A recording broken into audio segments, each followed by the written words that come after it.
આપણે અંધકારમાં ફરીએ ત્યારે ગુરુ આપણો હાથ પકડીને આપણને સાચો ને સારો માર્ગ બતાવે છે. એનું નામ ગુરુ.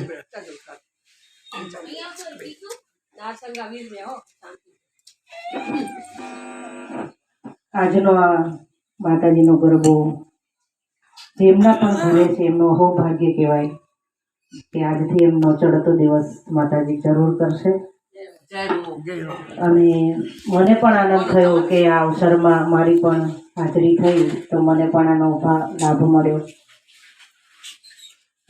એમાં બેન હમણાં રડી પડ્યા, પણ એક ભાવ હોય છે આપણા હૃદયમાં જ્યારે પણ આપણા ઘરે કોઈ આવો પ્રસંગ હોય, માતાજી આવે એટલે એવો ભાવ પ્રગટ થાય.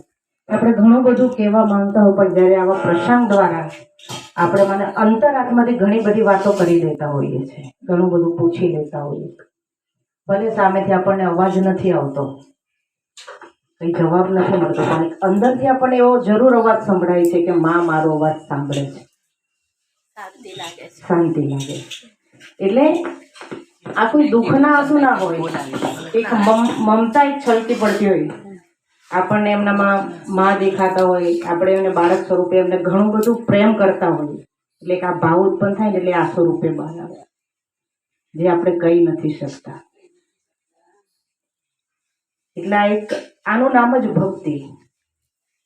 જ્યારે ભક્તિના પ્રકારો કયા, જ્યારે તમારામાં ભક્તિ ઉત્પન્ન થાય ત્યારે તમારો ભાવ પણ બદલાય.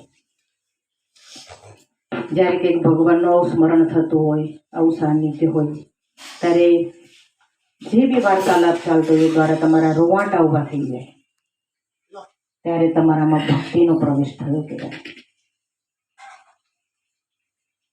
બીજો, જ્યારે વાત સાંભળતા સંભાળતા તમારી આંખમાંથી